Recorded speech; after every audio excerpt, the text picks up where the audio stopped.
All right, good morning, everybody. Welcome to the party. Today is Monday, September 29th, 2025, almost outside of September. This is episode 971, I think, of Simply Cyber's Daily Cyber Threat Brief podcast. Listen, if you are looking to get the top current cyber threat intelligence, the top news stories of the day relevant to cybersecurity practitioners, you're also looking for community and engagement and all about good times, you are in the right place, because over the next hour, we are going to go through those stories, and I'm going to go beyond the headlines and do everything within my power to enable you to be able to be the CEO of you, understand the current landscape and threats, regulations, threat actor behaviors, tools, tactics, techniques, all of the things that will make you awesome and drive cyber risk reduction for your business stakeholders, as well as if you're looking to break into the industry or switch jobs and you want to absolutely eviscerate the job interview, I got you covered, alongside my friends like Devin Grady, Augusta Delgado, Christopher Ryan Rains, Cobra Crown, Alpha Sierra, my man Justin Gold, and Jenny Housley in the chat. What's up, everybody? We are straight killing it like a bunch of bosses, coming hot off the heels of the keynote at B-Sides Greenville. Got a chance to run into several of you and spend quite a bit of time. It was very, very nice. Hope everyone had a wonderful weekend. We are off and running. If today's your first episode, drop a hashtag first timer in chat and let us know so we can welcome you proper. I forgot to do the little bumper here. We're off and running on a beautiful Monday morning. Off and running on a beautiful Monday morning.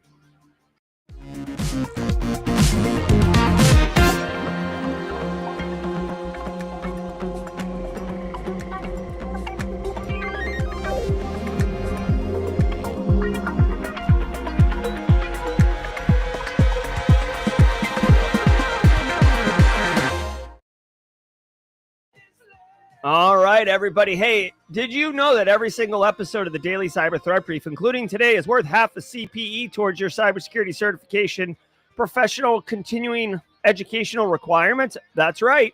Just say what's up in chat. Grab a screenshot. This is additional value for you. Why not take advantage of it?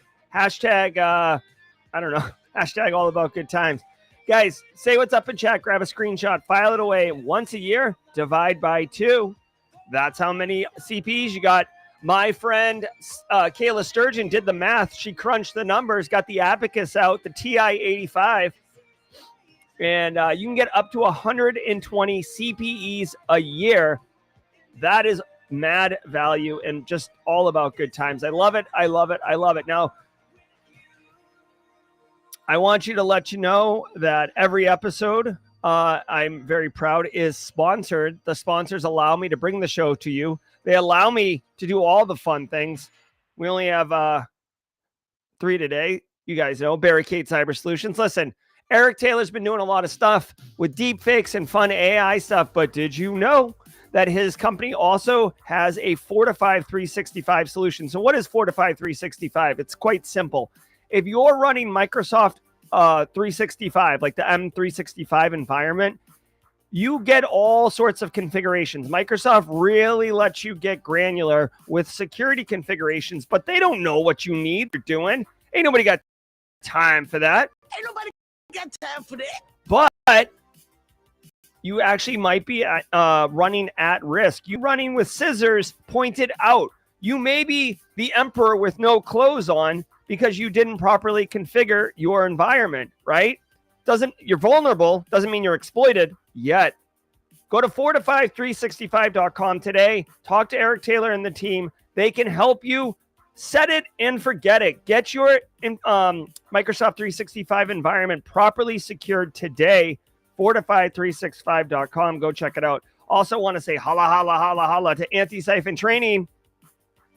Anti-Siphon Training is disrupting the traditional cybersecurity training industry by offering high-quality, cutting-edge education to everyone, businesses, individuals, regardless of financial position. Now, I don't know where the calendar is. There used to be a calendar. I don't know where it is, honestly. Sort by... Come on. Is this it? Computer. I don't know. Oh, my God. What is this, dude? All right, whatever. I'll tell you what, their website I can't speak to, but the course curriculum, the content, excellent. And They are going to be having all sorts of training at Wild West Hackin' Fest. I think the training is sold out, but if you are going to be doing some of those trainings, do enjoy that. Go to anti-siphontraining.com today. Eve's Bite. Yes, anti-siphon. They don't suck. That's what that means. Anti-siphon, no sucky. All right, I'm going to drop a link in chat for everybody to go to. Go check that out. And I will see you guys at Wild West Hackin' Fest next week. Oh, my God. Whoa. We're going to be doing the show live from the sports book downstairs. So if you want to come hang out, that'll be all about good times. All right, really quick note from ThreatLocker, and then we're going to get going.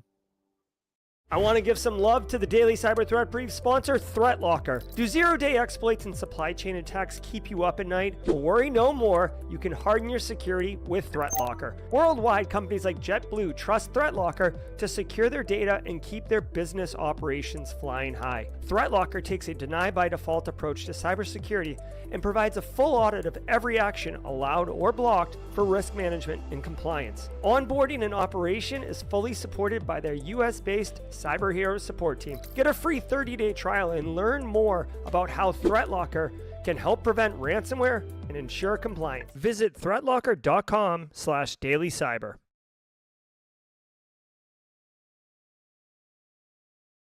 All right, everybody, if you can, David Holland, welcome to the party, pal. All right, all about good times, guys. We're off and running on a Monday.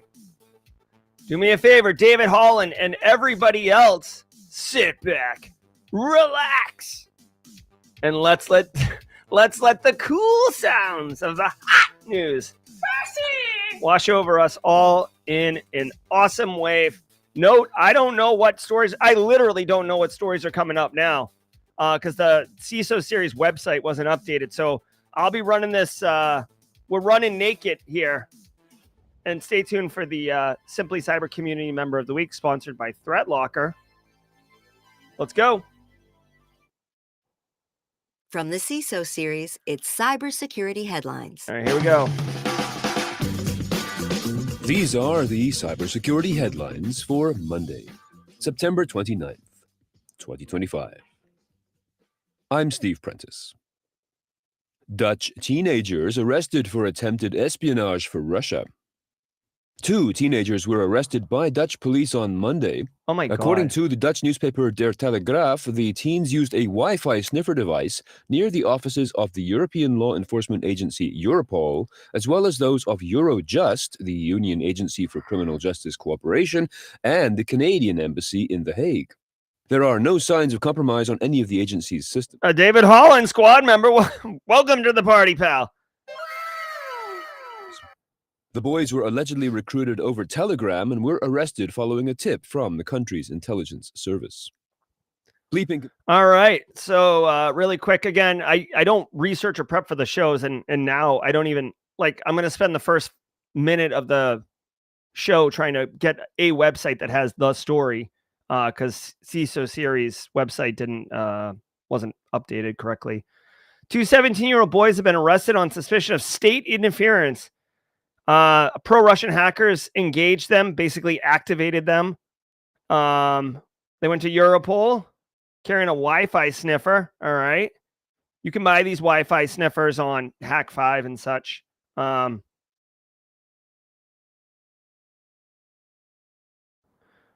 Oh my God, the kid was doing his homework and got arrested. All right, here's the deal. First of all, Regulators! Mount up.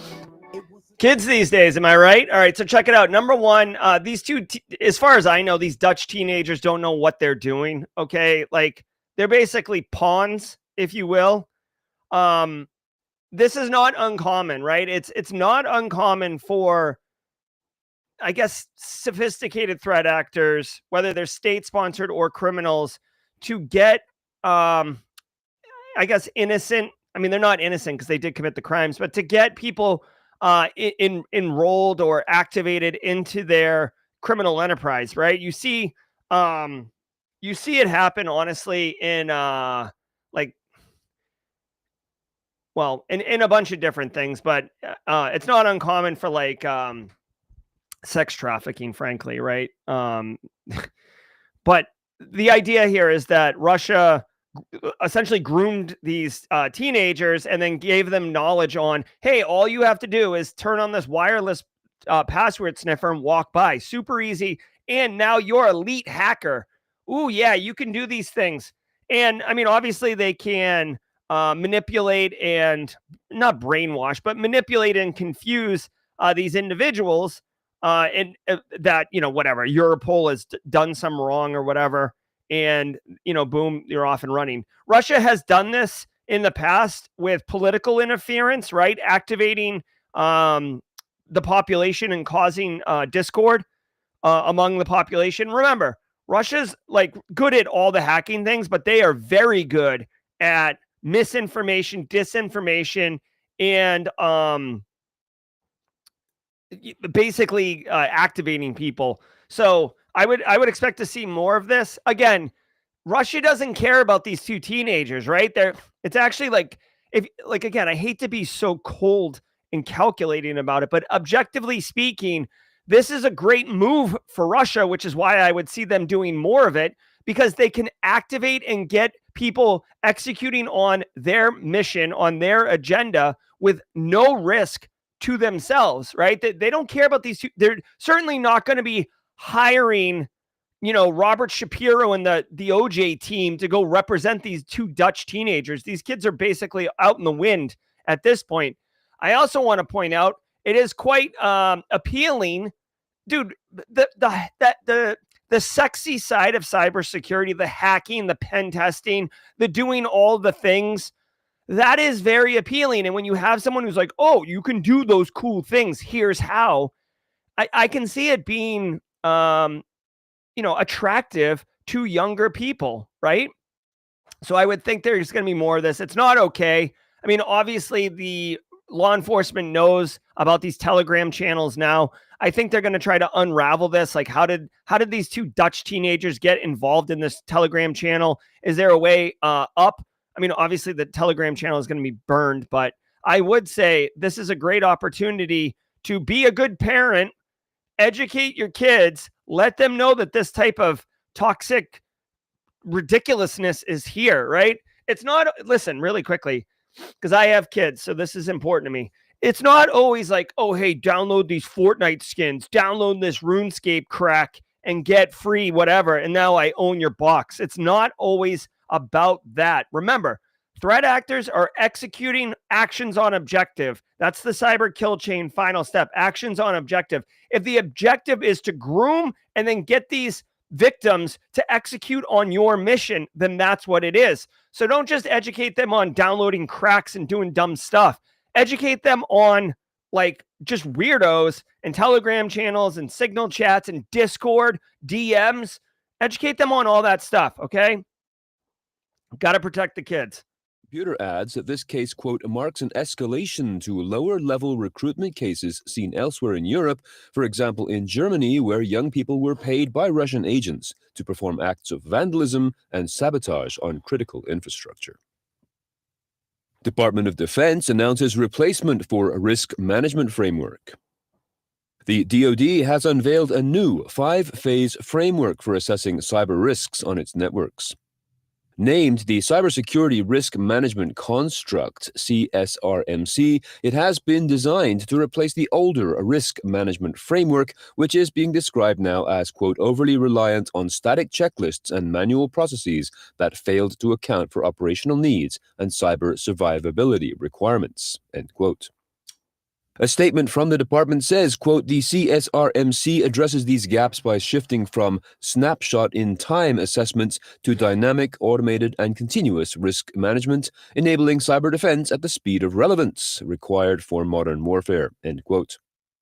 A layout of its 5-phase life cycle plus further details is available as a link to the report in the show notes to this episode.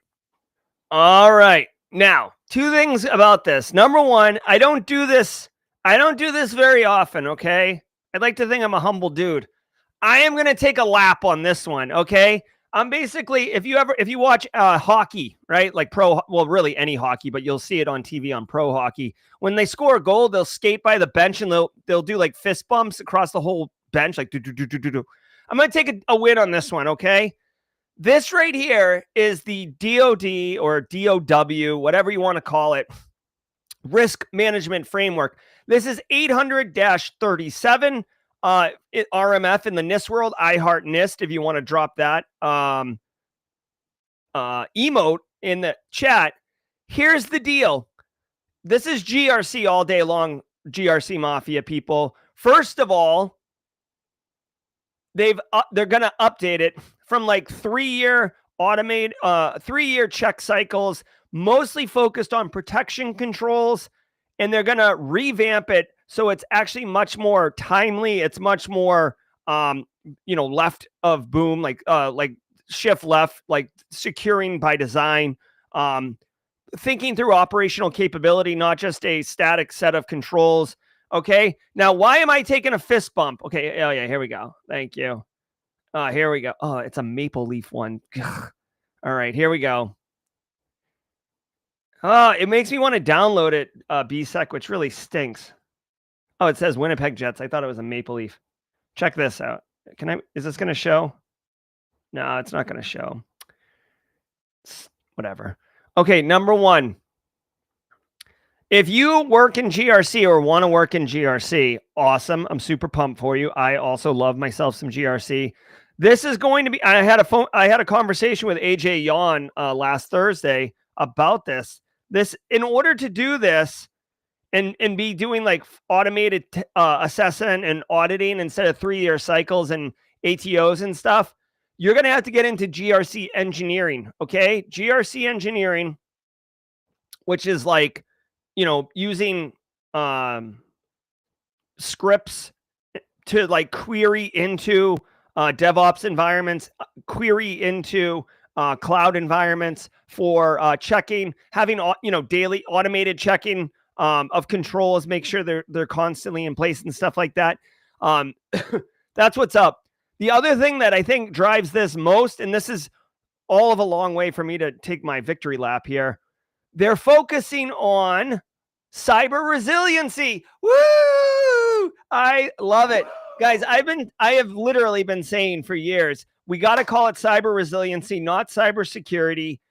Like cybersecurity is so baked in that you're not going to be able to deconstruct the flour, the sugar, the eggs, and all that. The cake has been made. It is cybersecurity.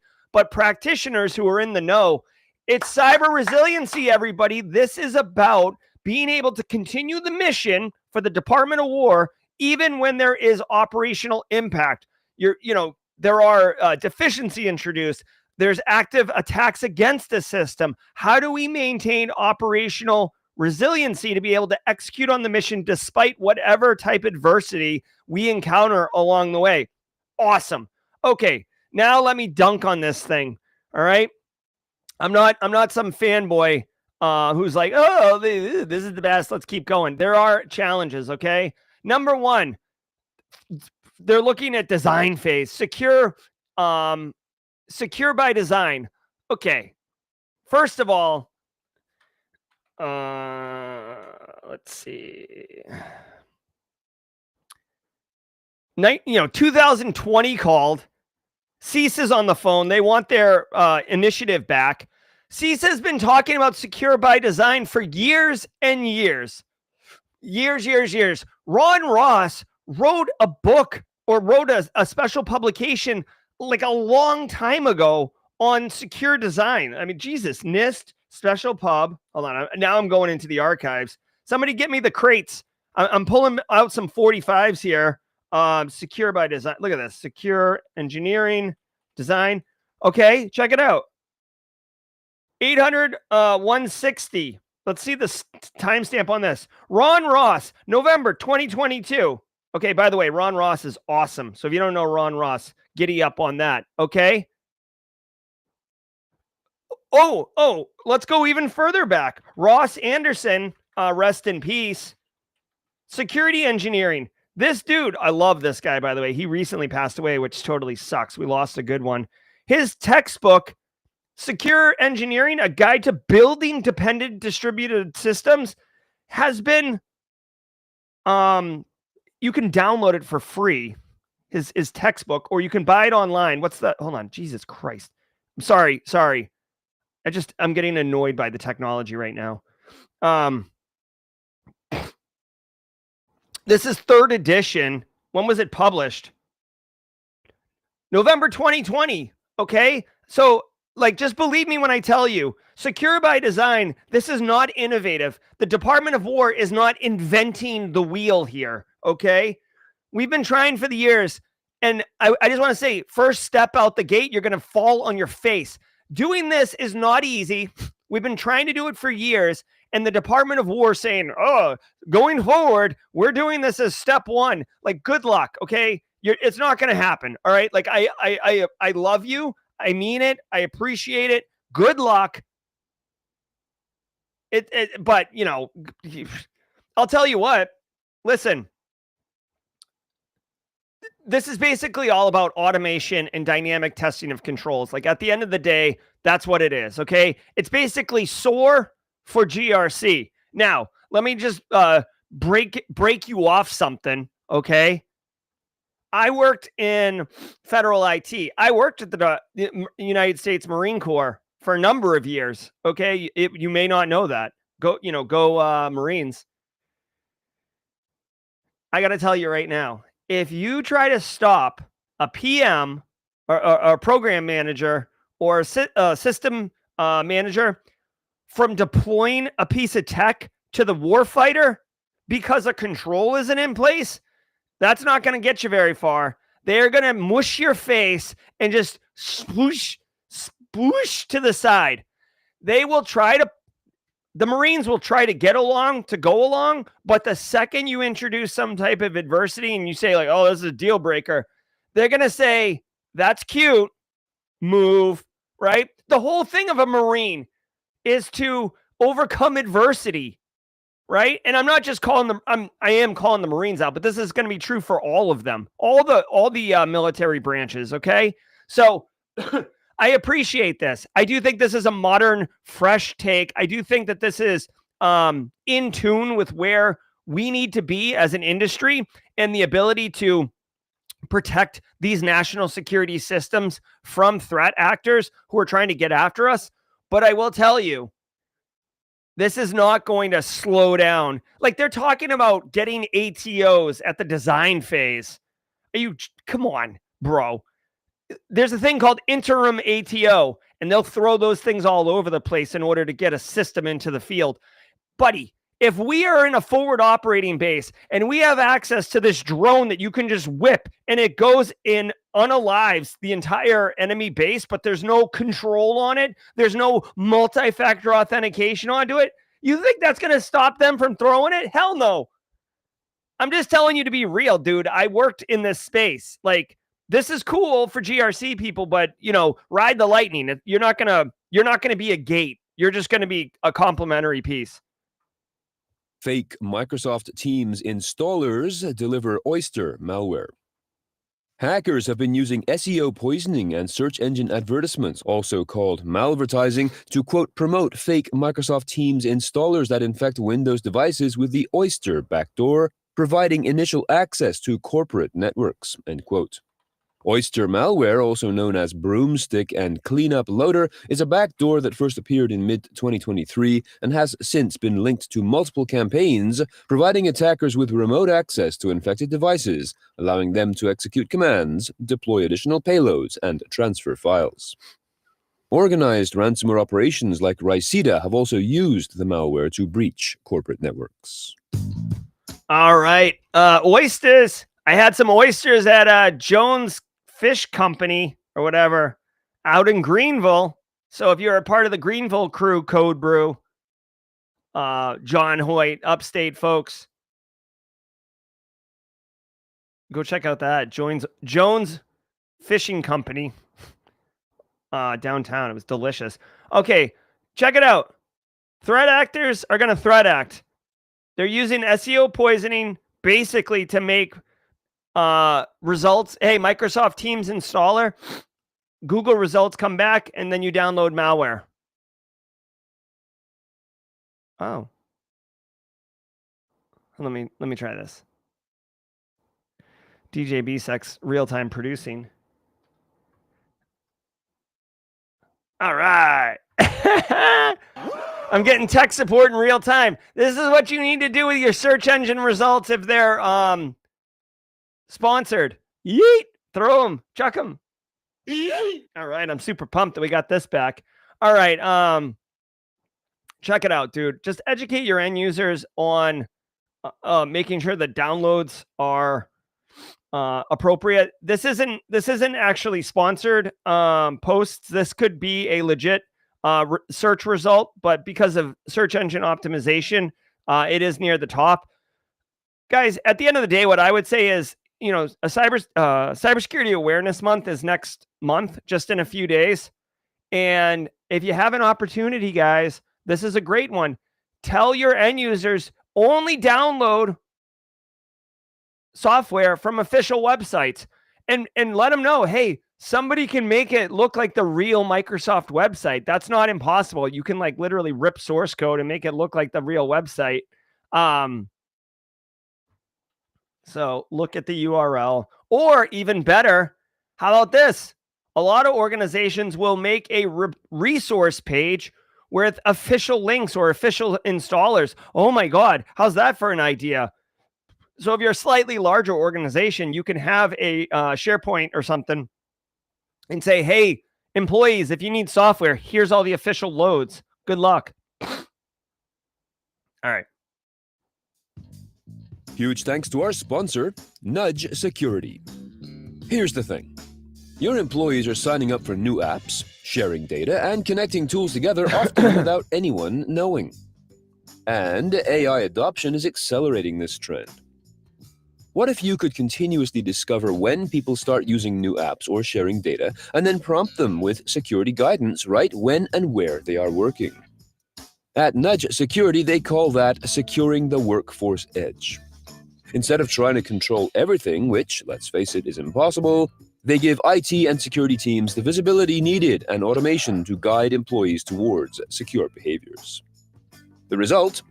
Your workforce stays productive, your data stays secure, and you can finally get some sleep at night. Learn more at nudgesecurity.com/workforceedge. That is nudgesecurity, as one word, .com/workforceedge, also as one word. All right, here we go. Union County, Ohio suffers cyber. All right. Hey, guys, it is the mid-roll. Thank you. We're still currently not doing the Simple Minds. I had a Simply Cyber community member reach out to me with some a plan on how to purchase the rights to that song. I don't have time right now. I know I might look like I got it together, guys, but like I am incredibly busy right now. I'm traveling every week this month. Just got back from Greenville. Keynoted, did some other stuff. Anyways, long story short, we're doing different music. Thank you all so very much for being here. Thanks to the stream sponsors, Barricade, Anti-Siphon, ThreatLocker. Delete Me and Flare are off this week. They'll be back. Delete Me next week, I think, or Flare next week. I don't know, whatever. They'll be back next week. Guys, every single day of the week has a special segment, and Mondays is Simply Cyber Community Member of the Week, sponsored by ThreatLocker. ThreatLocker takes a deny-by-default approach to cybersecurity, just like Simply Cyber takes a community approach to helping everybody hook it up. Yes, James McQuiggan at 35,000 feet, definitely traveling a bit more than I do want to say our Simply Cyber Community Member of the Week will get $100 Amazon gift card or merch if she would like. But ladies and gentlemen, I would like to recognize and welcome as the community member of the week, Rhonda Rummerfield. Rhonda Rummerfield there she is. She is a member of the Simply Cyber community, been around the community for a long time. I've got to hang out with her at conferences and at the Simply Cyber community Charleston meetup. Rhonda's great people. She's in chat right now. She's always helping. She's always answering questions. She's always very positive in attitude. Rhonda, thank you for being awesome. All right. Let's keep cooking. And I'm going to say, yeah, and if you don't know Rhonda, now's a good time to say hello to her. Hello. Great work, and thank you. Thank you for being a force of good, Rhonda. All right, let's keep cooking here. suffers cyber attack. In this most recently announced local government attack, hackers stole data, including social security numbers, financial information, driver's license numbers, fingerprint data, medical information, and passport numbers. The attack occurred on May 18th and impacts around 45,000 people. All right. No ransomware gang has yet taken credit for the attack. All right. So literally this story is ransomware gang attacks small town. That is so generic and happens so often that I literally can't pull up the news story. Again, if you're just joining us, CISO series failed to deliver the blog post today, so I can't pull up the stories. So I'm trying to do them dynamically in real time, but unfortunately, this particular story is a friggin' what's the word? Not a testament. It demonstrates just how common and gross ransomware attacks on local municipalities are. The local governments are typically underfunded and they're nonprofits, right? So it's like an IT person responsible for cybersecurity being told to make $1 out of 15 cents. And it is what it is. Experts express concern over a maximum severity go anywhere defect. Following up on a story we covered last week, cybersecurity experts are voicing concern over a maximum severity flaw in Forta's Go Anywhere MFT file transfer service. While Forta claims it found the vulnerability during a September 11th security check and has not confirmed active exploitation, researchers at Watchtower say they have credible evidence of attacks dating back to September 10th. The conflicting accounts, quote, highlight ongoing challenges in vulnerability disclosure, especially when vendors downplay severity or exploitation status, end quote. Forta's advisory, criticized for lacking clarity, was later updated with indicators of compromise and stack traces that suggested impacted customers could confirm if their systems had been breached. Okay. So this isn't good. And honestly, this is kind of a crappy way. This is a crappy way to run this. So yes, Sean Saylor says, didn't we hear about this last week? Yes, this is an update on this story. Remember, with vulnerabilities, guys, there is a temporal dimension to them. So a CVE that comes out last week, like this one, is bad. And now it's being reported that it's being exploited in the wild, which means it's worse, right? It means you had a window of time to get it fixed. You gotta patch it. And now you still have to get it fixed, but you are running risk of having it, basically turn into something bad. An analogy. I feel like this is like a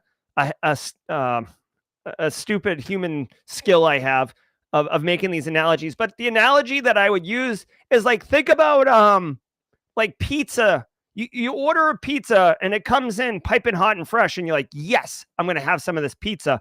But you're busy, right? So you don't eat it right away. That pizza is the vulnerability, right? If you wait 4 hours and eat the pizza, you may not get sick. If you wait 48 hours, let's pretend there's clams on this pizza, okay? Oh, there's clams on this pizza. You eat it 4 hours later, maybe not bad. You eat it 48 hours later, you can still eat it, but it's gotten worse. You eat that clam pizza, you're very likely going to get sick. And then you wait a week and you're like Homer Simpson in that episode where he eats the sub and it's like gross. You wait a week and eat that pizza, you're absolutely getting sick, okay? So that expiration of the pizza is the same as this temporal time span of threat actors developing exploits and then deploying them in the wild. This is a file transfer solution. Excuse me. We've seen this with great effect recently, right? Clop ransomware exploited the Move It software to unbelievable effect, compromising hundreds and hundreds of organizations. We saw Clop ransomware exploit Clio file transfer solution to great effect.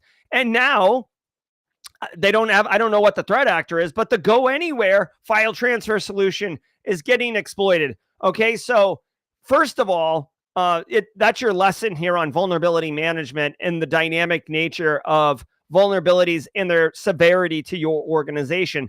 The second thing is, if you're running Go Anywhere and you decided to take the weekend off, guess what? You better hit pause on this stream and go get it sorted out, because this is getting actively exploited. And if it's an internet-facing asset, guess what? The threat actors have access to the same internet that you are on. And that means that they can use tools like Shodan or write their own scanners to discover your servers and then pop them open like it's a can of tomatoes and just absolutely dork you. So get on it. Watchtower's doing it. One thing that makes me mad is that they have credible evidence suggesting that this is being actively exploited. Yet Fortra, the vendor who makes this Go Anywhere, is like, oh, no, there's nothing here. Nothing here. Hold on. Nothing to see. Naked gun. This is it. Like, again, this is based on what I'm seeing. Okay. What I'm hearing. This is like actively right now at Fortra's company headquarters. Oh, this is good. You guys are good. Meanwhile, Watchtower, who does great security research, by the way, is like, bruh. Okay. UK Prime Minister to unveil digital ID cards. Oh. Keir Starmer is set to announce plans requiring all working adults to hold digital ID cards, dubbed Brit cards, as part of efforts to curb illegal migration. The proposal, which would need new legislation, has already drawn criticism from civil liberties and privacy groups. Number 10, Downing Street, the official Prime Minister's residence, argues the measure is essential to ensure that only those with legal rights can work, suggesting public opinion has shifted since Tony Blair's abandoned ID card initiative back in 2000. Cisco. All right. I don't know, man. I'm not going to turn into a, what do they call those people? Conspiracy theorist around this and like, oh, they're trying to control you.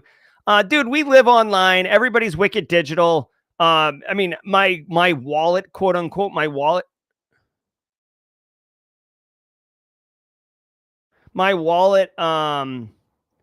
has just a couple cards in it. And, a digital ID is not a bad idea. Now, if they can protect it, that would be good. I will say, by introducing digital ID, like, yes, you can wrap this in all the marketing you want. Oh, it's super easy to move around. Digital ID, you won't have to forget your wallet. Oh, but at the same time, if someone steals your identity and it's digital, right? That seems like it could be a bit easier for them to scoop up. And if you ask normal citizens to manage PKI certificates, that you might as well, I got a bridge to sell you, right? Or, go get your golden goose and start laying eggs there, because that ain't happening either, right? My Aunt Dorothea is not managing PKI certificates. Surveillance state, Marcus Kyler. That was my first thought. I feel like the UK, of all places, which is not where I thought it would happen, is like a pilot system for Orwellian 1984 vibes. They got cameras all over the place. I don't know, man. That's why this digital ID made me think of that. Plus, like, by the way, like, what if someone erases your digital ID, right? Do you not exist anymore? I'm being hyperbolic, but you get my point, right? So I don't know. I don't think it's a terrible idea. I've seen, they said Tony Blair tried to push a digital ID at some point and that failed. So we'll see how this goes. I don't know. There's a lot. The devil's in the details with something like this. Don't give me the 1-page pamphlet. Like, show me how this first.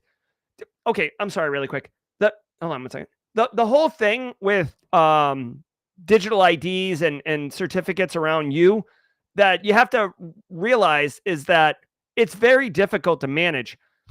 PKI infrastructure is awesome, but at the same time, it's a maintenance nightmare because you have to be able to revoke certificates. You have to be able to issue new certificates. You have to make sure that your workforce your workforce, but your population of users understand that they're not supposed to give their private key away and, use the keys to digitally sign things and encrypt things. So it's very demanding managing a PKI infrastructure. That's why it's not like widespread all over the place. Same thing with like IPv6. Great idea, really hard to manage. Warns of ASA zero-day duo under attack. Okay. Cisco is, quote, urging customers to patch 2 security flaws impacting the VPN web server of Cisco Secure Firewall Adaptive Security Appliance ASA software and Cisco Secure Firewall Threat Defense FTD software, which it said have been exploited in the wild. These zero-day vulnerabilities have CVE numbers and have CVSS scores of 9.9 and 6.5, respectively. Cisco said it is, quote, aware of attempted exploitation of both vulnerabilities, but did not reveal who may be behind them or how widespread these attacks are, end quote. All right. I think stop it. I think this is the right story. Cisco urging customers to patch vulnerabilities impacting VPN web server.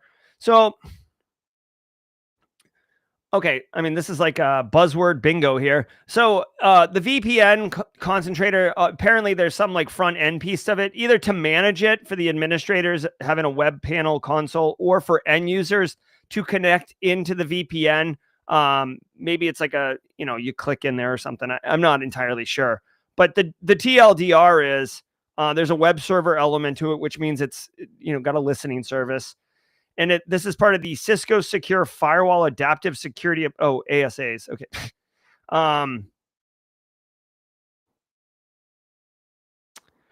Again, I'm not entirely sure what the deployment of these things look like.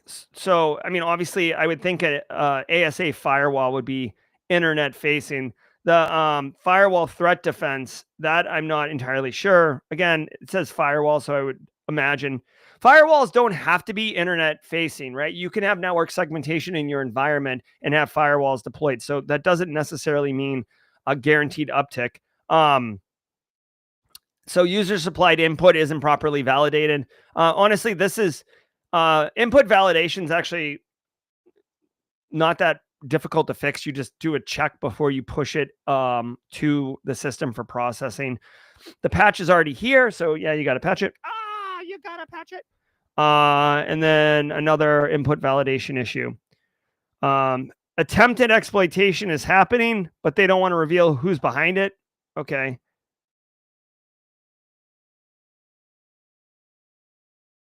Okay. CISA issues emergency directive urging federal agencies to identify, analyze, and mitigate compromises. God. So this is really bad. Obviously, I would argue if CISA is alerting federal agencies to patch this, then it's nation state threat actors that are actively exploiting. Doesn't mean it can't be financially motivated criminals, but emergency directives are emergency directives. When are they saying that they need to have this patched by? Sometimes the CISO will give a deadline. The problem is it's like, this is a suggestion, not a requirement. Let's see if there's. Oh, this is cool. So background action. All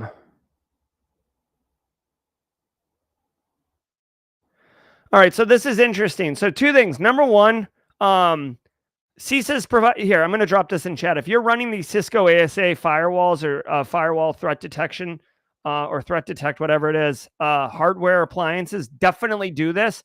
But this is interesting. So CISA's released guidance on this one. This emergency directive is for federal agencies, but just know it doesn't have to be something that you can't utilize. If you're a private business and you're running these ASA firewalls, this is a resource that works for you just as well as for federal agencies. You can see here they have a background on what the situation is and then how to take action. Now, one thing that they do share in here, obviously you got to patch it, but they also provide an opportunity for you to take a core dump, and send it to CISA for analysis. Meaning, if you are actively compromised already and you patch your system, the threat actor may already have persistence mechanisms in place, which means it doesn't matter if you patch, you're already pwned. So this is actually an opportunity to find out if you actually are compromised. Now,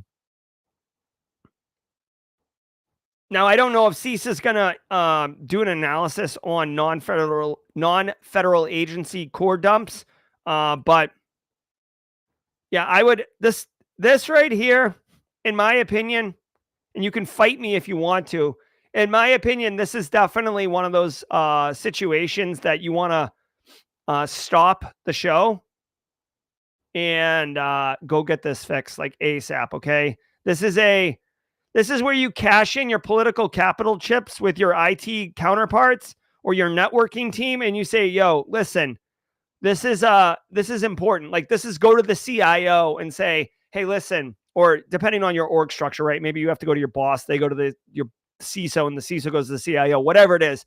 This needs to be actively maintained. This seems like this is on fire. And this is 4 days old. So you probably should have already known about this. This is kind of unfortunate that CISO series is reporting on this 4 days later. This one seems more urgent than anything. So get on it. You gotta patch it. Sean Saylor's ASAs are so old, it doesn't matter if the patch is available. That's a different set of problems. If you are in a situation where you cannot patch these things, I mean, I don't know what to tell you, man. I would say, if you like worst case scenario, you can't patch this and you can't take it offline, put honey tokens on it, canary tokens, honey accounts, like lace this thing up with alarm bells. So if it does get cracked open, you find out immediately. I mean, if you go to your boss and say, we got to patch this, and they're like, we don't have any money. Well, we got to replace it. We don't have any money. Okay. Put a boatload of honey tokens on it, right?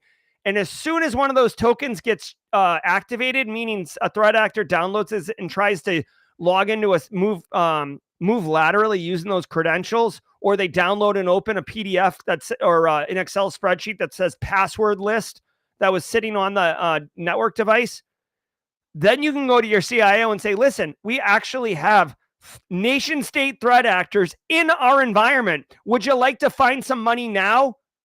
Bob, would you? Or should I just take the rest of the week off? Because I'm going to go dust up my resume because we're going to go out of business pretty soon when the ransomware attack happens. You picking up what I'm putting down, Carol? Straight cash, homie. I suggest you don't take that tone with your boss. It never really works out well, but this is an opportunity. Honey tokens. If you don't have money to replace the ASAs, where are you going to have money to pay the ransom? All right. To help make some great content for the CISO series. All right. That's going to do it for CISO series. Where are we? 848. 6-7.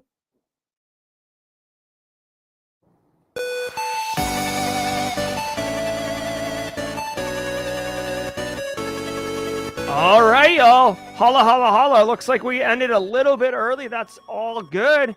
We're going to jump over to jaw jacking, have a good time. I got some wonderful news, big news, huge news. Did you know? Hold on. This is going to melt your face. Guess what happened today? Boom! Woo! Daniel Lowry's Complete Pen Test Plus course has been released. You're going to see a whole bunch of information coming out on this, but this is actively live on Simply Cyber Academy. You can see it's right there, dead center. We are running a special early bird 20 for 20% off. This course is insane. Dude, this 25 hours of content.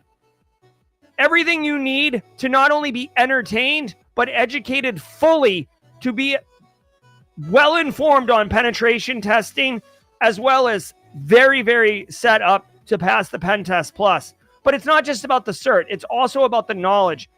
If you'd like to check it out, we have several videos, parts of the course that are live for preview. You can see right here, preview. I'll drop a link to this. Here, I'll drop a link to this. This guy right here, Daniel Lowry. I'm so excited. He went gangbusters on this one. All right. Super excited. All right, guys. I'm Jerry from Simply Cyber. Don't go anywhere. I'm going to answer all your questions. All that and more coming up. Ever wonder what it takes to break into cybersecurity? Join us every weekday for Jawjacking, where industry experts answer your burning questions about the cybersecurity field. Live, unfiltered, and totally free. Let's level up together. It's time for some Jawjacking.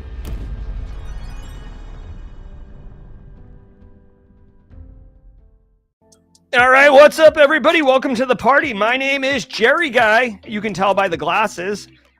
We are coming hot off the heels from Simply Cyber's Daily Cyber Threat Brief, hosted by that nerd, Dr. Gerald Auger. Oh my God, calm down with your higher education labeling, dork. I'm just kidding. It's me. It's me. But this is fun. We call this Jawjacking. If you're new here, David Holland and others, it's a 30-minute AMA. I will answer as many questions as I can. Put them in chat with a Q at the beginning. Cyber Risk Witch says, how is the weather in Charleston? Weather's wonderful. It's a little rainy, a little drizzly. But we're holding out. Yeah, it's definitely that storm that was coming up the coast here took a right turn abruptly. So yeah, thanks for asking. All right. Chuck Sapp's naming his cat Honey Tokens. I love it. FedEx wants a triple dog dare you to talk to the boss like that. Yeah, I mean, if you're looking at, if you were looking to get a new job and you just needed that push, definitely talk to your boss that way. That'll work. Tech Grunt says, let the learning begin. That's right. Daniel Lowry. Guys, I had to proof some of Daniel Lowry's course. He's funny and he's intelligent and it's amazing education, right? Not everybody can make educational cybersecurity content. Some people can make it. Some people can do it exceptionally well. And Daniel Lowry is doing it exceptionally well. So Adele Snows, get a CISP course soon for Simply Cyber Academy. We could potentially do that. I do know Sec Plus is the next one in the hopper. Jessica Yang says she loves Daniel. She's been friends with him since the IT Pro TV days. Yes, I love Daniel Lowry too. Super happy. All right, Robert Rittenhouse says there's a typo. Post-exploitation. Let's see. Oh, there's an extra period. Yep, I will fix that. Thank you very much, Robert Rittenhouse. All right, so what's up, everybody? If you got questions, put them in chat. I'm actually going to fix that right now, Robert Rittenhouse. This is how I roll. So FedEx asked the question. Thank you, FedEx.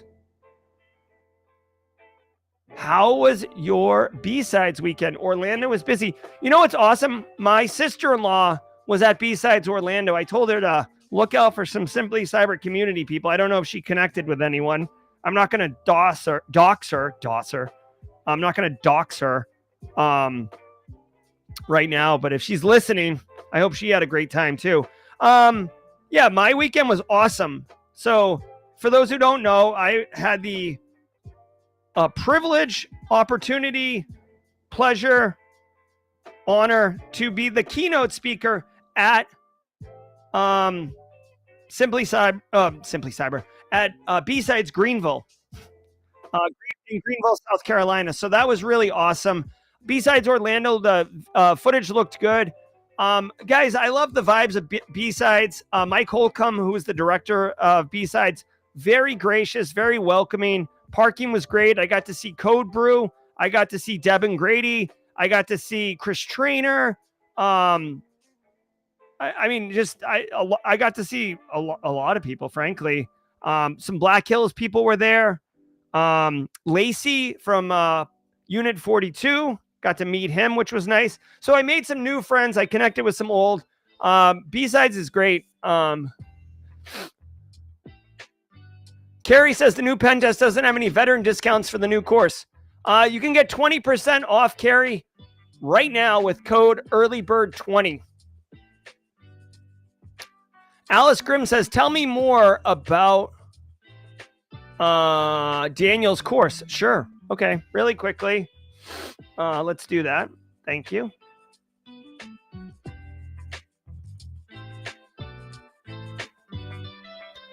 All right. So this is the Pen Test Plus course. Pen Test Plus is a CompTIA cert. This course, he basically lays it all out. Now, what's interesting is the Pen Test Plus course. This is a really cool benefit that Daniel brings to the course. The Pen Test curriculum, Pen Test Plus curriculum is not necessarily in the good order. Daniel has organized the content in the way that you would actually do a penetration testing engagement. So all of the upfront stuff like rules of engagement, scoping, all the things you need to do around customer communication, etc. Then he moves into the actual cyber kill chain, recon, first and foremost, active and passive, search engine, HTML information scripting. He even gets into how to write your own scripts to be able to do things. Then he find some vulnerabilities. He does cover Linux and Windows systems, tools on how to use it. He does give you the tools and shows you how to use them. Then look at this. Active exploitation. 34 lectures. This is insane. He went gangbusters on this one. Web application, all the OWASP top 10, how to attack those, SQL injection, SSRF, IDOR, all the classics are in here. We talk about attacking cloud. So it's not just for your classic web applications. We're doing network attacking, wireless attacking. They get into Bluetooth and RFID. I mean, it's sick. And then once you get in and actively compromise the assets, what are we going to do? Well, he's a post-exploitation girl living in a post-exploitation world. So he gets into that. Privilege escalation, NTLM, Kerber roasting, lateral movement, persistence. They're 25 hours. It's insane. And then doing the final report, which is super important. Some people might argue this is the most important lecture in the entire curriculum. So, yeah. So amazing. All right. So thank you very much, Daniel Lowry and Alice Grimm. If you're interested in learning more about this course, like I said, there's 3 lectures that are available for public preview. Go scoop that up. That's right, Jenny Housley. And I guess I should have said drink. I didn't even realize it. If you're like, what's this post-exploitation girl, post-exploitation world? Well, back in the day, there was a musician named Madonna, and she had Material Girl. She is a material girl living in a material world. So if you got that reference, holler. All right, let's keep cooking, everybody. What's your favorite non-Charleston, South Carolina city, and why is it Greenville? Done and done. You know what Greenville feels like? Greenville feels like Charleston and Northampton, Massachusetts combined.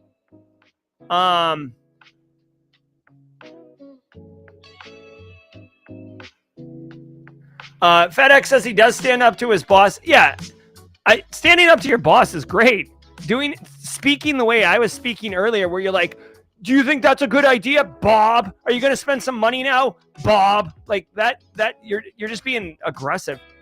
Sean Saylor says he's got 5 CompTIA certs. Would it be negative for my resume to have more CompTIA certs? No, not at all. Not at all. I mean, if you got them, show them, you know. Doom Kraken says, is there a market for gamifying cybersecurity concept? Have any insights into what it's like? Yeah, Doom Kraken, there's a huge market for it. And it has happened. It's been happening for years already. I mean, Try Hack Me is like gamified learning, right? I mean, there's scoreboards, King of the Hill, leaderboards. So, I mean, there's gamifying all over the place. So there's definitely a market because Try Hack Me just acquired somebody, I think, or Hack the Box acquired somebody. So, all right. Dr. Auger, to get a GRC job, do you need previous cyber experience on the technical side? So Luca Lima, the answer is yes, it is possible to get a GRC job without prior technical job experience, like cyber experience, and only having a Sec Plus and help desk experience. However, if you attended my talk at B-Sides Greenville, my keynote, you know what I'm about to say. That is enough. Like, that's like minimum in order to get a job. But there's a lot of people, Luca, a lot of people that have Sec Plus a degree and some prior experience, okay? So what does that mean? That means you need to build relationships. You need to stand out. You need to stand out. You need to network. You need to do all these things. You can definitely do it. I would try to get in with a, like your information security office right now if you can. Adele Snow, in 1 month into my cyber gig role, and I've been tasked with getting the micro company certified with Cyber Essentials, UK backed. Anytime, my first time doing such a thing.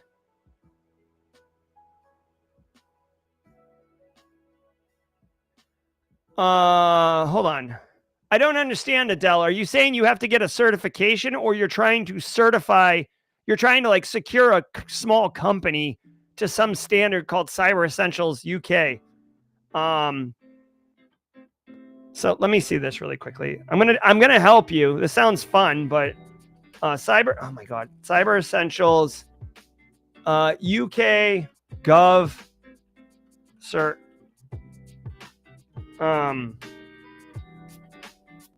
Hold on a second. All right, look, I am looking at this thing here. So let me take a look. Help secure your business. It's a government-backed cert scheme that helps your organization, customers, data. All right, so show me the thing. Show it to me. Computer.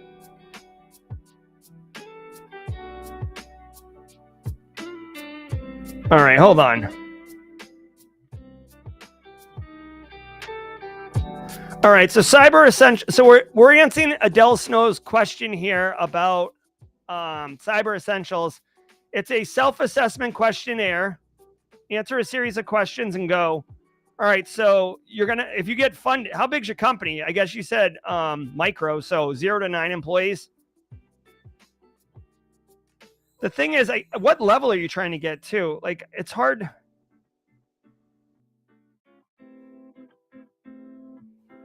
I'm looking at these right now, okay? Give me a second. We're going to open this up. We're going to do this together, okay? All right, how do we do this? All right. Like, let's get to the actual controls, please.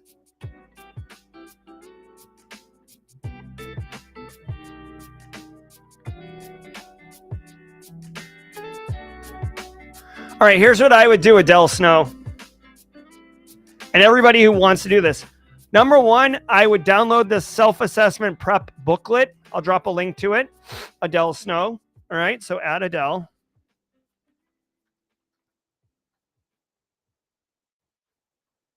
Okay. I would go through this booklet. This is the same for anything, whether you're trying to get 800-171 compliant, Cyber Essentials compliant, it doesn't matter. CIS 18, it doesn't matter. Okay? Get the booklet, go through. Sometimes there'll be a spreadsheet that you can download. Oh, I see you. I'm sorry. I didn't see you there. You can download the spreadsheet, go through and do an audit. What's the axiomatic items that you need? Does it say you need MFA? Okay. Do we have MFA? Get that list of things, then go ask your, HR, legal, IT, whoever is appropriate, those questions. It's going to be a lot of rinse and repeat, but you need to figure out each element, rinse and repeat. Okay. And then you'll have a baseline. Once you have a baseline, you'll be able to see where your gaps are between your baseline and what you need to be Cyber Essentials cert. That difference, that discrepancy, that's the work that your organization needs to do in order to go from your baseline to your target state, which is a Cyber Essentials certified. And that's going to cost money. That's going to take time. That's going to take resources. So if your business is serious, you're going to find out when you say you need funding. That's what you should do, Adele Snow. Now we're doing a little bit of a special thing here. I got a surprise for everybody because we are doing something special today. Guys, where is it? Here it is. Listen to this. We just launched this Pen Test Plus. Daniel Lowry. Now you might be like, who is Daniel Lowry? Who is this guy? I mean, he looks suave. His voice is pretty cool. Well, let's get him live in chat right now. Let me do this. Daniel Lowry is going to come and answer the questions because this guy is legit. Ladies and gentlemen, Pentest Plus author or complete Pentest Plus course author, Daniel Lowry. Hi, Dave. What's going on, Jerry? How's things going this morning? It's good, dude. Love your shirt. Can we just acknowledge that? I love retro synthwave, and that is all day. Where is Good that? stuff, B-side right? St. Pete? That's B-side St. Pete. Guess where I'm going to be next weekend, or this weekend, I guess is now. All right. So, hey, if you want to catch some Daniel Lowry in your life, B-side St. Pete coming up next week. Is it still tickets available? I believe so. So there's still time. You guys get in there, grab a ticket, and head on over, head on down, head on up, head on wherever. If you've got to take a boat, a train, it's going to be fun. I'm going to be there. FedEx is going to be there. InfoSec Pat's going to be there. KevTech is going to be there.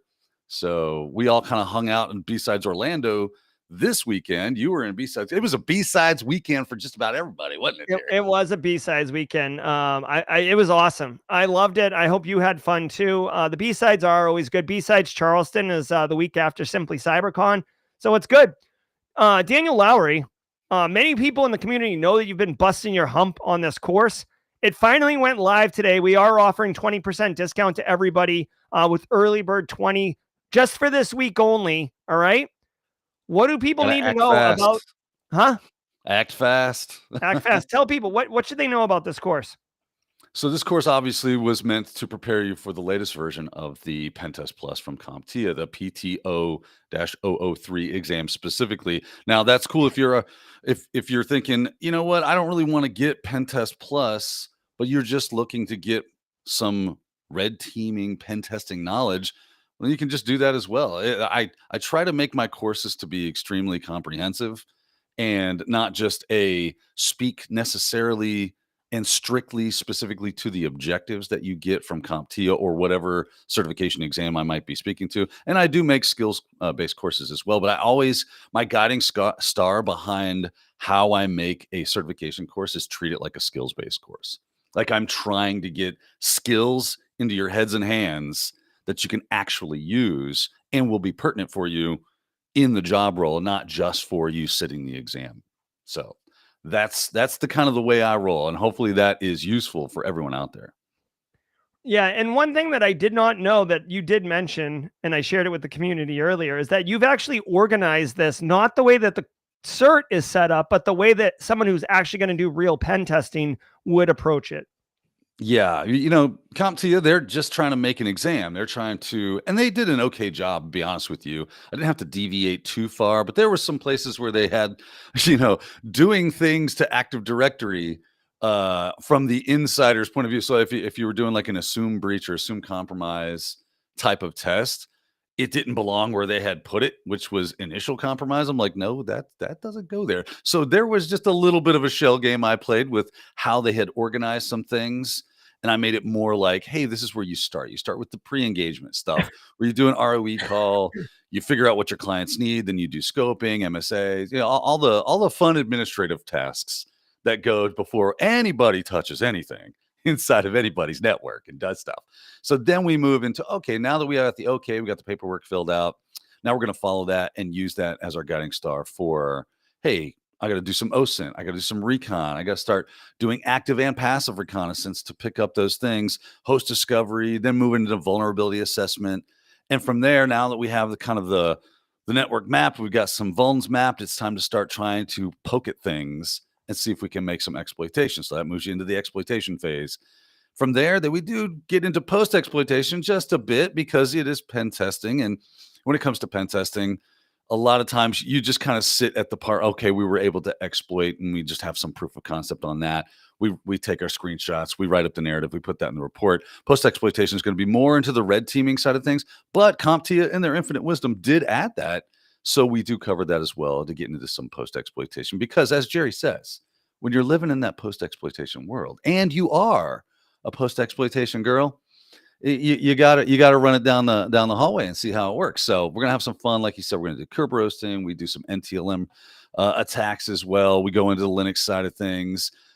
trying to do some pivoting and lateral movement and understanding the difference between the two. Always a good time, right? Because they are very similar, but they are different. And it's important to know the slight and subtle difference between those two things so that you can answer questions. I don't know. Maybe if someone were to give you a survey on those things, you could answer them correctly and maybe win a cool prize like a certification. So that's what it's all about. I love it. And just so everyone knows, including Daniel, there are like 60 plus lectures in this course, 25 hours of content. I have made 3 of the lectures available for public preview. So if you just, for absolutely free, if you just want to see what we're talking about when we say Daniel Lowry is amazing at instruction, this is the OSINT lecture that you could check out. OSINT. Go check that out.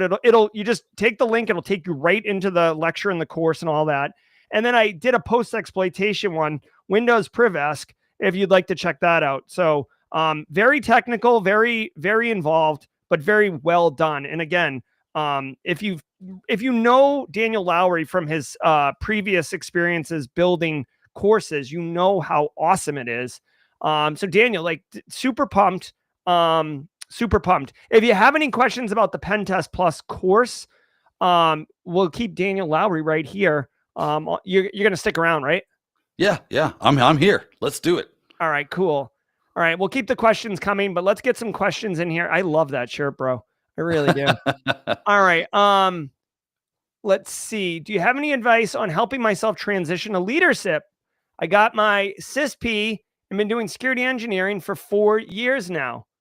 All right. I mean, some good questions here. I will tell you, leadership can come in a couple different ways. Okay. You can lead, people confuse management with leadership sometimes. You can lead up, you can manage up, you can manage down, manage sideways. You can lead others without being responsible on an org chart for people. I'm going to assume that your question means how can you get vertical on the org chart and start managing people?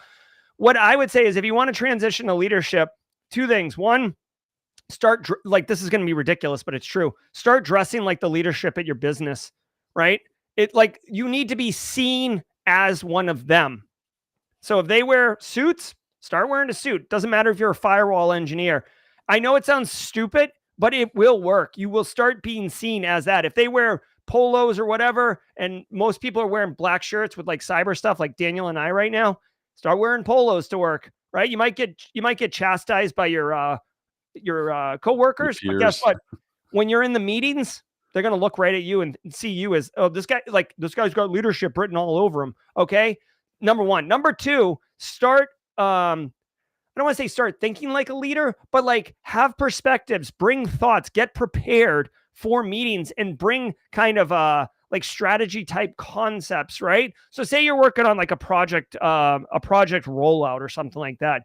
Start thinking about holistically, like, hey, like I know we're doing this firewall deployment or whatever.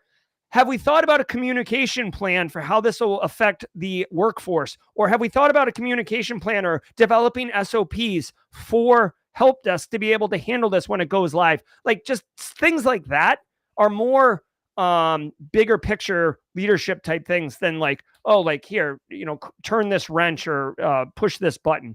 Daniel, thoughts? Yeah. So I've never been one of the people that wanted to be in management or leadership or anything like that. But like to Jerry's point, I do find myself being a leader at places that I go or that I have been, especially at like IT Pro TV. I figured a way to help all my other edutainers, and they did the same thing for us. So again, you don't necessarily have to be in management to lead. I love that point. Another thing that I did find was that there were people that wanted to be in management or move up the org chart, and they never said a word to anybody about it. Number 1 thing you can do is get it out there that that's what you want to do. Ask about leadership programs at your current position, right? So start asking around, hey, do we have a definitive path for me to move up the ladder? Because I think that I would be a valuable asset in that space. So what can I do? When you have your one-on-ones with your manager, start telling them like, hey, I want to move up. Can we develop a path for me so that I can make that happen. I need clear objectives. I can help make those if we need to, but I have my sights set on being able to help this organization in more of a capacity than where I'm already at. You got to let people know that that's what you're wanting to do. Sometimes that will mean job jumping. That's just how that rolls. So kind of to Jerry's point, if you start acting like that and you start putting yourself in those places as much as you possibly can to get that experience so that you can put that on your resume and then job jump, that might be the way to do it as well. But you're going to have to eventually tell someone, I want to be in management. Yeah. What positions do we have open? Apply for those, especially if they open up internally. Get in front of somebody and start working your way. One final piece of advice. And again, I like to bring real to this community. Okay. Not just like the friggin', textbook answer. Here's a reality. If you're really good at your job, you might be really good. Say you're the Windows domain admin, right? Like you know where all the bodies are buried. If there's a problem, you can solve it. You are the domain admin expert for your business and you want to get into leadership. Leadership might have this conversation in a room that you're not in. Well, Jesus, if we promote him to leadership, who's going to do our domain admin stuff? Yeah, that's a good point. And I've seen that go. I've seen that go really wrong. I saw where they promoted they kind of forced a promotion upon their lead developer for software, in-house software. And he was a phenomenal software engineer. He was a horrible manager because he became my manager. And it was not fun. And I'm like, dude, he's like, I didn't even want this job, but they're telling me they're going to fire me unless I take it. I'm like, yeah. So just because you're really good at doing software development doesn't mean you're good at leadership. If you want to be good at leadership, you better start building those skills so that you can effectively work that job just as well as you do whatever skill-based thing you're doing at this point. Love it. And for all those who got the Vanilla Ice reference, nicely done. We got a couple questions coming in here for Daniel regarding his Pen Test Plus course. Will the course be kept up to date? The course is up to date. Oh, you mean like as the next iteration comes out with PTO 004 hits the market, will I update it?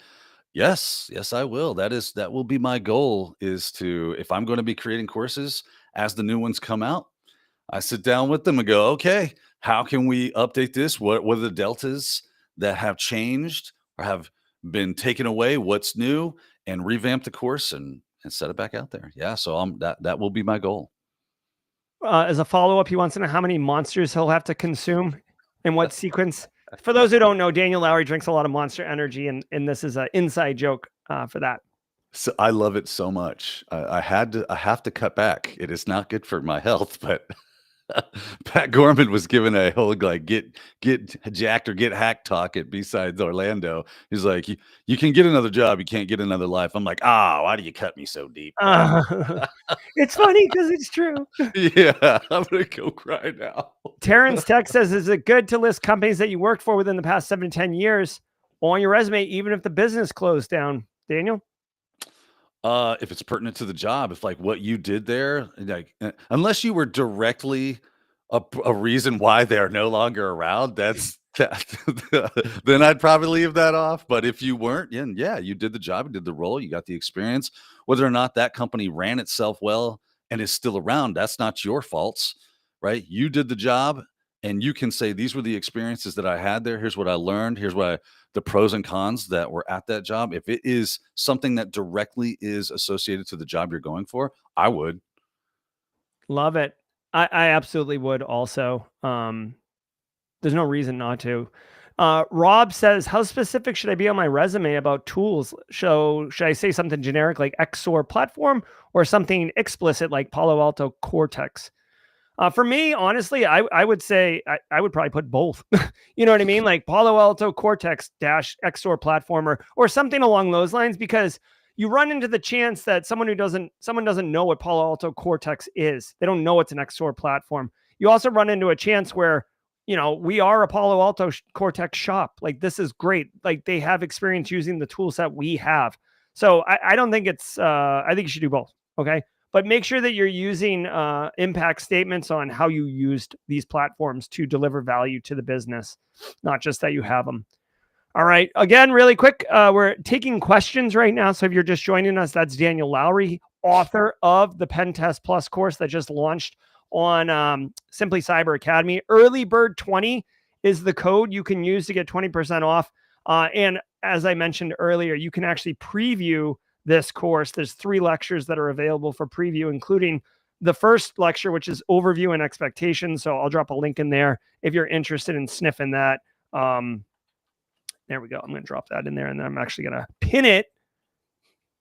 I don't even think you have to log in to watch this, these preview courses. I think it just like, you just go right to it and check it out. So again, I had the extreme pleasure of like proofing some of Daniel's course, and it's hilarious. Like it's just, you're funny, dude. You're funny. It can be people that have, how many training sessions have you set, Jerry, in your life? So many, right? Like I can't count that high. Insane. And how many times have you found yourself just sitting there going, man, what's for dinner? That's what do you say? Man, whatever. It's hard to engage. Guess what? When I've literally started filming an episode before and go, I'm not engaged with me. This sucks. And I just stop the camera, delete the file, and go, I'm gonna watch something funny. I'm gonna watch this, some stand up, and I'm gonna get in a good mood. And I basically kind of get myself going. And then and when I'm in a good mood, that's when I hit the camera. And I just like to have fun, make myself laugh. And I figure if I'm chuckling at something, somebody else might. I found that over the years that people will say, oh, that funny thing you said. Who's told me that? It was Kashmir. Kashmir was like, yeah, when I sat your class on such and such, you made a joke about something and it stuck in my head. And I couldn't unforget, I couldn't forget that fact because of how you made this stupid little joke and it kind of connected. And I've had a couple of people tell me that over the years. And that's one of the reasons I'll say weird, dumb stuff because it makes you go, that was so odd. And then your brain forever associates it with the thing and you remember it. So it's like a weird mnemonic trick that I get to do. And I get to have fun doing it because I know I'm out there like gaming you. I'm like, I'm gonna put this little nugget. Yes, you will learn. Whether you like it or not, this is gonna stick. That's so funny. We got some questions coming in. Cyber Risk Witch, who failed up into leadership, also says, would a PI license be helpful in consulting work in cyber? I mean, I don't think it wouldn't hurt. Some consulting, it's not going to make a difference. And in some consulting, it would be good. So if you're going to become a penetration tester and do physical pen testing and do recon on targets, I think a PI license would certainly be very good. But if you're going to be like a GRC analyst and do some audits, I don't know if it necessarily benefits you. As a PI, you probably have access to, or already have access to some pretty sweet OSINT tools as well. So, Amish Brain, great question. What if you're always put in leadership roles, but you don't want them? How do you respectfully decline or dodge a bullet? You know what I mean? That's a tough question right there. Because, like I said, I've seen it to where they were like, "You're taking this job, or we have no role for you here." Yeah, I mean, if you're gonna get fired, like you don't have a choice. Take the job and start looking for a new one. That's what I would say. But if you're trying to, I think clear communication, like, I would say not just, I don't want to be in leadership. I would say, like, I wouldn't position it as I don't want to be in leadership. I would position it as I want to be able to deliver as much value to this organization as I possibly can. And as an individual contributor, I know I can do so much more for you, right? Like basically sell it, right? Like, Daniel, you don't want me in leadership, man. I can support you so well. I can make you look friggin' awesome. Let me do that for you. Anyone who's like, no, I don't want to look awesome, I don't want it. Like, they're an idiot. Okay. Yes. So that's what I would say about that. Yeah, I'll take that positive side of things, right? It's easy to just go, I don't want to, and that's kind of a negative instead of, hey, let me tell you why this is the best thing. See how more positive that is. Jerry's point is exactly right. Like, do it. It's all about framing. Oh, like, good. Social engineer your way into the job you want to keep. If someone can clip Daniel saying, I'm absolutely right, and then I'll text it to my wife and we'll see how that goes. All right. Hey, Risky says, how does someone become a speaker at a cyber convention? Daniel. I Yeah. just keynoted B-Sides Greenville this past week. I'm going to be speaking at Wild West Hackin' Fest next week. What say you, Daniel? While I pull So up a there's this resource, I made a video. cool thing, like when you find those interesting places that you would like to speak at, those conventions, those cons as we like to call them, there's usually on their site somewhere a thing that says call for papers or call for speakers or be a speaker, something. There's going to be a link somewhere because they need people to come and they need to speak, and then you'll have to submit through that channel. There's also like cfptime.org, I think, which is a call for papers site.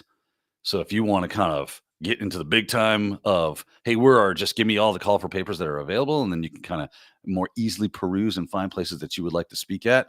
And then you can submit your talk, and hopefully, fingers crossed, find yourself with hey, we'd love to have you speak at our event. You've been accepted.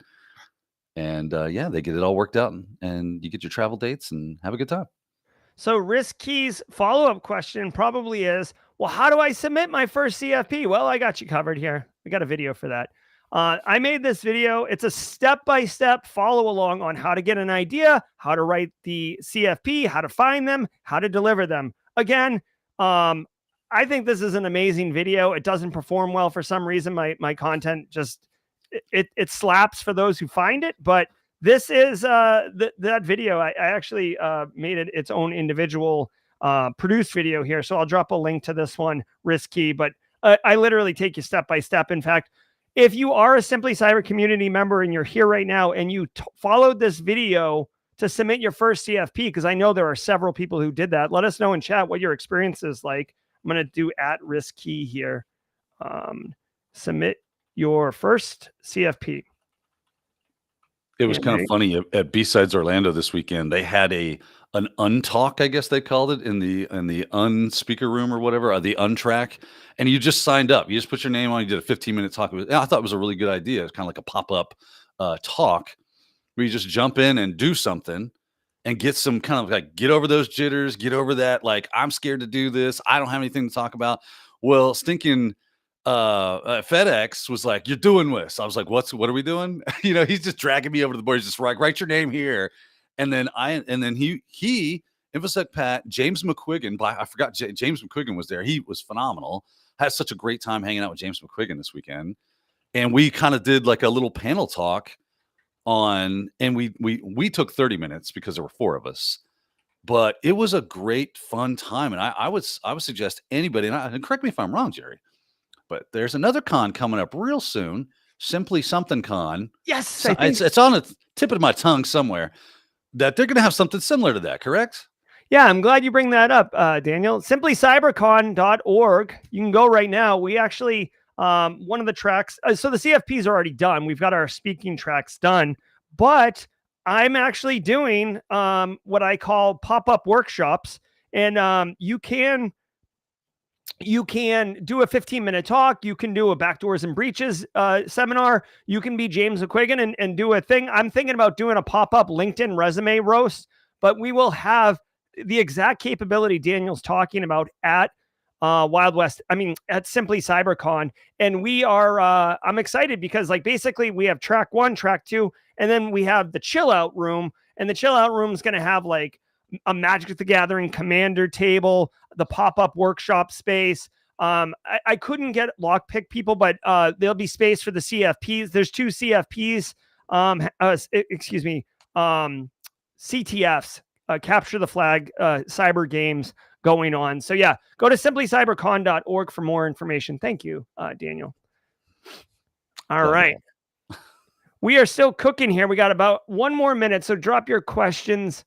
Looks like we're actually kind of caught up. Do you have a video on submitting a CVE? No, I don't have a video on submitting a CVE, but Tyler Ramsby has done it, and he does have a video on it. So go check out Hack Smarter website, Amish Brain. All right, so that's going to do it for jaw jacking. Again, ladies and gentlemen, Daniel Lowry is here as an expert, as a friend, as a community member, and as the author of the brand new Complete Pen Test Plus course over at Simply Cyber Academy. Go check it out. Like I said, there's several lectures that are available for public preview. So yeah, you can definitely go check that out. Backdoors and breaches. Yep. We're going to do a tabletop exercise live at Simply CyberCon. Daniel, any like last thoughts, things for anyone today before we cruise out of here? I'm just super excited to have this thing finally available. I've been working on it for a hot minute now, and it was nice to get it all buttoned up and finally done. All the busy work, all the descriptions and the learning objectives and the resources and everything that goes along with it. Yeah, because don't forget, it's not just the video lecture. There's also usually a little file there with all my personal notes that I take for the course to remember. Oh yeah, don't forget to talk about this. No, don't forget that, and kind of lay those things out there. So you kind of get a double whammy when it comes to that stuff. And I hope everyone just really enjoys it, that buys it. And I appreciate anyone that lays the money on the barrelhead and says, man, I want to learn from this guy. And I just thank you so much. And thank you, Jerry, for having a place for me to put it. Yeah, it's absolutely my pleasure. And I can promise you, I don't say the promise very often. If you take this course, you will thoroughly enjoy it. Not only will you get value, you will thoroughly enjoy it. Daniel did a great job with it. All right. I'm Jerry from Simply Cyber. He's Daniel. Until next time, everyone, stay secure.